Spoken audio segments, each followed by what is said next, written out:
Сәлеметсіздер ме, құрметті көрермендер, міне аптаны қорытындылайтын кезде келіп жетті. Жаңалықтармен таныстырушы Гүлшат Қайратқызы. Алдымен бүгінгі күннің басты ақпараттарын бір шолып өтейік. Оқиға жалғасы. Келер аптада Виктория Шевкунованың өліміне қатысты сот отырысы қайта басталады. Біздің сотқа көңіліміз толмайды, сондықтан ауданаралық сотқа арыз жазып, бұл түсті басқа судьяның қарауын өтіндік. Жоғарыдан келген тексеріс. Қарағанды әкімінің бірінші орынбасары жұмыс сапарымен Балқашта болды. Это вот ТГ номер 2, это СУТП, автоматизированная система управления. Мерекелік сый. 9 мамыр жеңіс күніне орай Ұлы Отан соғысының ардагерлеріне, тыл еңбеккерлеріне, интернационалист жауынгерлерге бір реттік жәрдемақы төленеді.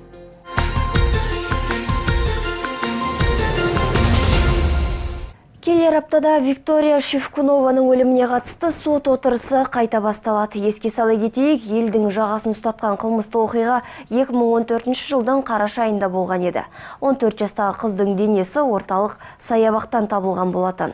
Көптеген пышақ жарақатын алған оқушы қыз ауруханаға барар жолда көз жұмды. Кейін куәгерлердің сөзі бойынша Станислав Ким кісі өліміне қатысы бар деген күдікпен ұсталып, уақытша ұстау изоляторына қамалды. Алайда алдымен бар кінәні өз мойнына алған 19 жастағы студент кейін бұл іске қатысы жоқ екенін жариялады. Оның сөзінше, ол шынымен де қызбен саябақта кездеспек болған. Алайда келгенде белгісіз біреудің оған пышақпен соққы жасап жатқанын көрген. Содан Викторияны құтқару үшін оның жүрегіне массаж жасамақ болып, үсті басын қан қылған. Оның үстіне пышақтан Кимнің саусақ іздері табылмады. Кейін 2015 жылдың 20 наурызында ол ақталып шыққан болатын, алайда 2 айдан кейін соттың шешімімен қайтадан қамауға алынды.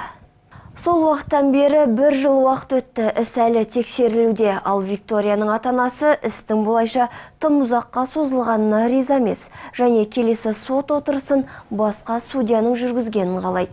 Өйткені осы жолғы тыңдалым Кимді ақтап шыққан бұрынғы сот алқасының қатысуымен өтпек. Ал тергеу жұмыстары болса тұйыққа тірелді десе болады. Себебі пышақтан белгісіз азаматтардың саусақ іздері табылған екен. Кейін бұл сараптаманың түрлі заң бұзушылықпен жүргізілгені белгілі болып, оның нәтижесі заңсыз деп танылды. Біздің сотқа көңіліміз толмайды, сондықтан ауданаралық сотқа арыз жазып, бұл түсті басқа судьяның қарауын өтіндік. Қазір жауап күтудеміз. Ал іс болса бір орында тұр. Соттың ген-молекулалық сараптама тағайындауына ешқандай құқы жоқ еді. Ал оның нәтижесі алқабилер сотының шешіміне әсер етіп, олар ақтап шығу үкімін шығарды. Осыдан бір апта бұрын Балқаш көлінде жоғалып кеткен 2 балықшының бірінің денесі табылды. Мамандар 40 жастағы азаматтың мәйітін 8 метрлік тереңдіктен алып шықты.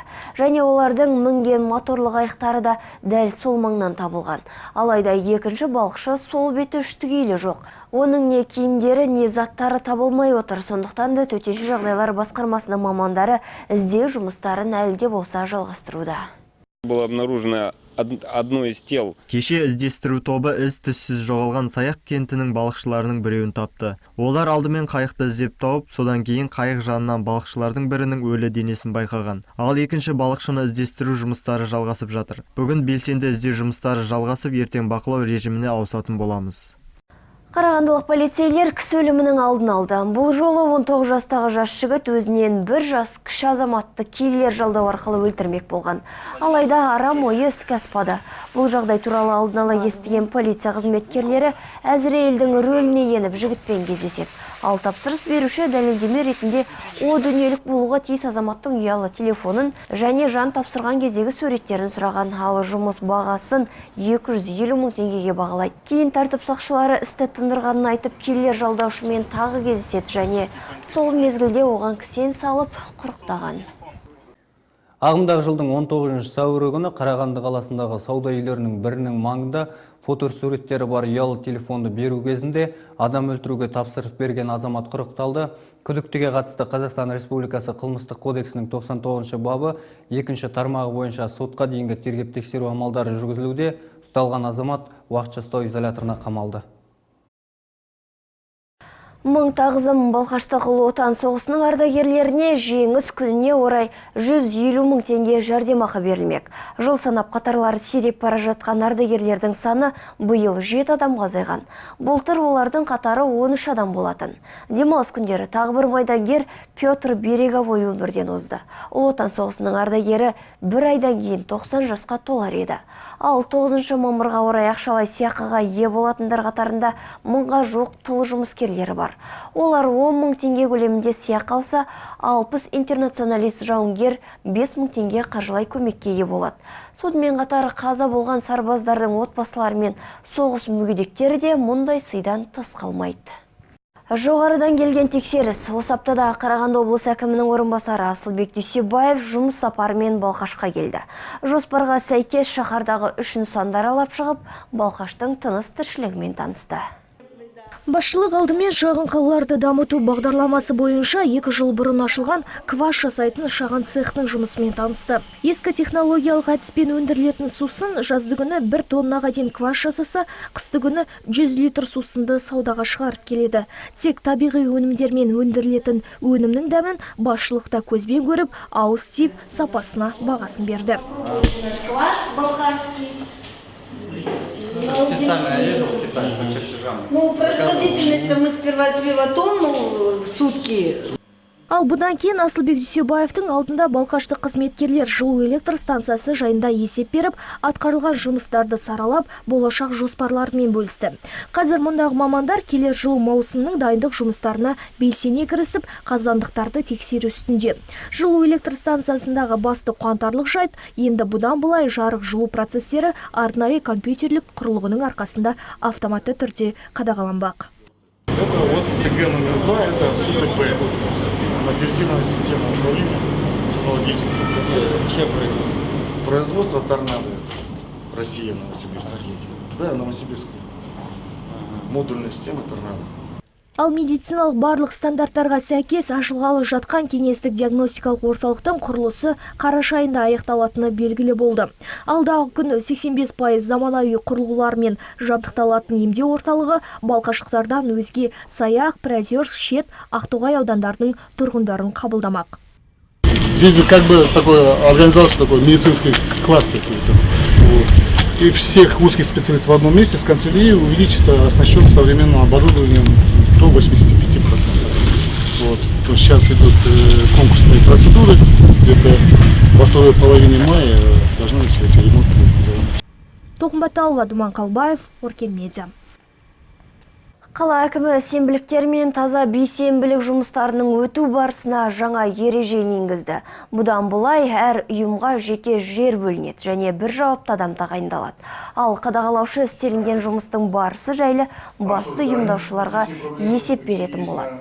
Қаланы жаппай тазалау 16 маусымға дейін созылмақ және аптасына 2 рет өткізілетін болады. Бұл жұмыстарға 218 мемлекеттік және жеке ұйымдар жұмылдырылған. Олар Қоңырат мөлтек ауданынан бастап Гүлшат кентін жалпы 16 аймақты жазға дейін тазартып шығуы тиіс. Айта кетейік, қала әкімінің ұсынысы бойынша енді әр сенбілік пен таза бейсенбілікке полиция қызметкерлері де шығады. Қолына күрек алып қоқыс тазалау үшін емес, қадағалау үшін. Сондай-ақ шаһар әкімі қатаң ескерту жасады. Егер жазға дейін қала аймағы күл қоқыстан толығымен тазармаса, онда сенбілік жұмыстарының мерзімі ұзармақ. Я думаю, что на границе 16 июня мы увидим более обновленный облик города, более чистый, более такой яркий. Будут совещания жесткие, сразу предупреждаю, если что-то не будет работать или не будет двигаться. Но если увидим, что есть ответственность, само собой, еще раз говорю, я сказал, мы будем награждать, будем поощрять людей. Ну, это общее дело, это город наш. Сондай-ақ еске сала кетейік, жергілікті полиция қызметкерлері қала тұрғындарын шаһарды ластаушылармен бірге күресуге шақырған болатын. Қазір онда сенім телефоны жұмыс істейді. 41301 нөміріне қоңырау шалып, кез келген құқық бұзушылықты хабарлауға болады.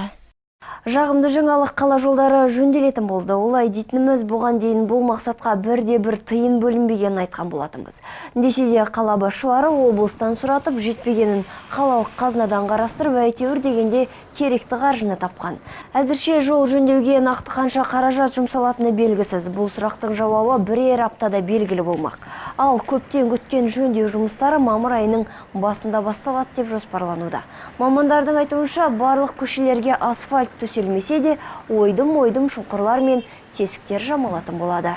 Мы по городу планируем сейчас. Қала бойынша 25 000 шаршы метр жол ағымдағы жөндеуден өтеді. Қалаға кіреберіс жолдан бастаймыз. Және Ленин көшесінде қамтимыз. Шұңғырларды жауып, жан-жағын тегістейтін боламыз.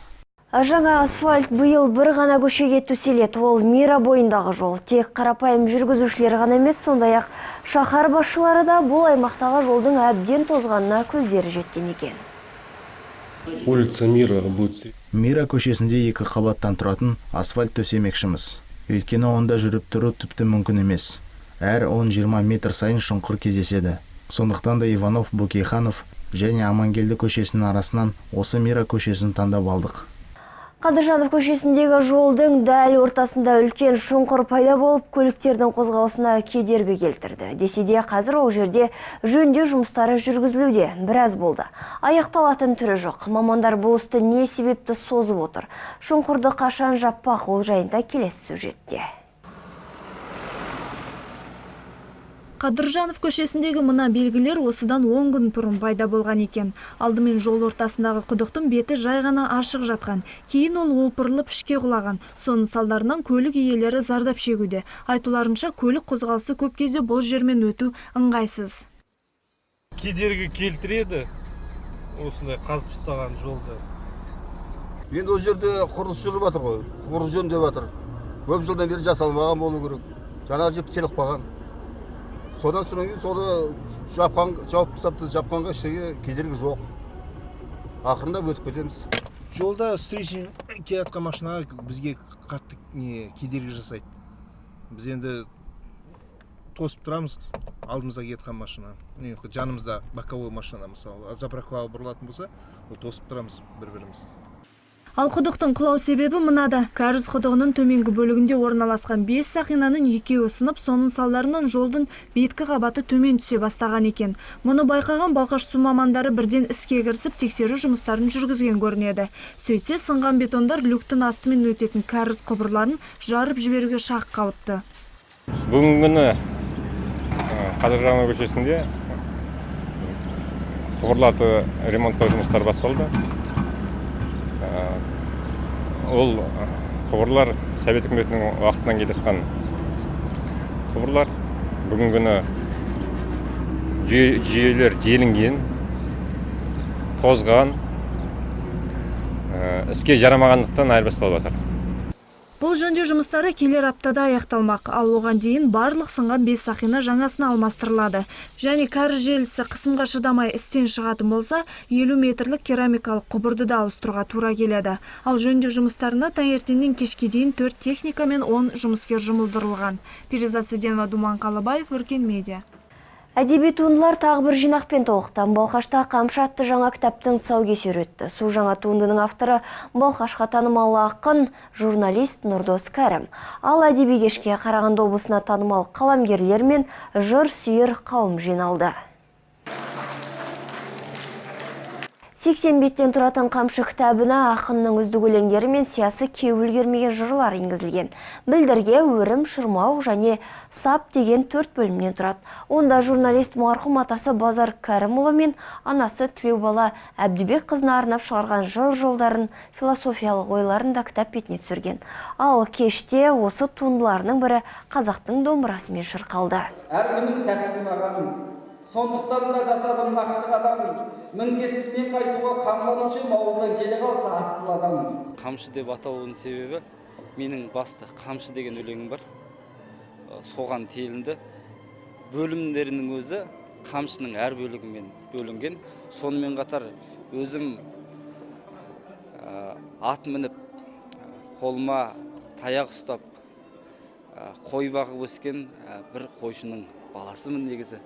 Сондықтан қамшы деген дүние маған алыс емес. Балқаштық каратэшілер Қазақстан чемпионатына жүлдемен оралды. Сәуірдің 14 мен 18 аралығында Шымкент қаласында өткен сайыста 22 команда бақтарын сынады. Ал Қарағанды облысының намысын қорғауға барған Балқаштық команданың құрамында 12 қатысушы болды.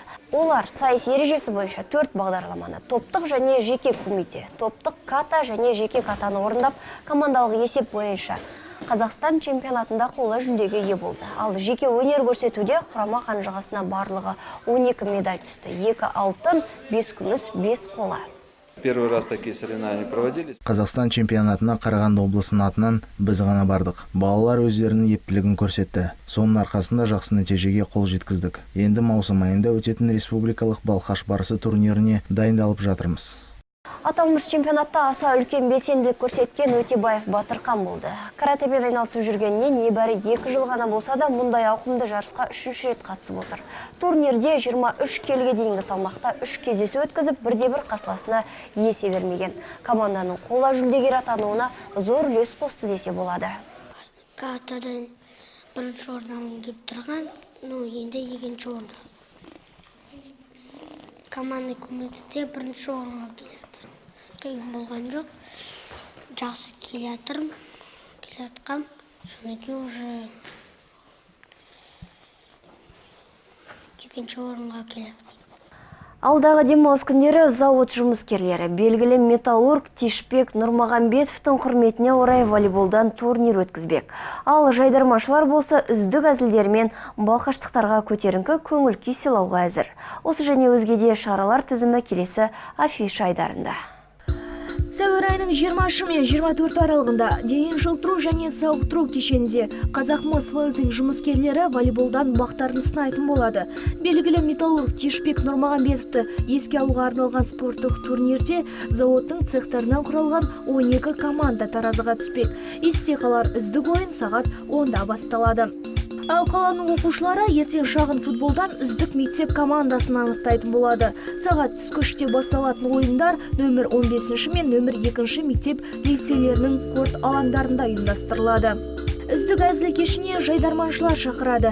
Сәуір айының 26 күні Мәдениет сарайының төрінде Балқаш, Шет және Ақтоғай аудандарының оқушылары мен студенттері өнер көрсетіп, көрермен қауымға көңілді кеш сыйламақ. Басталуы сағат 17:00-де, билет құны 400 теңге.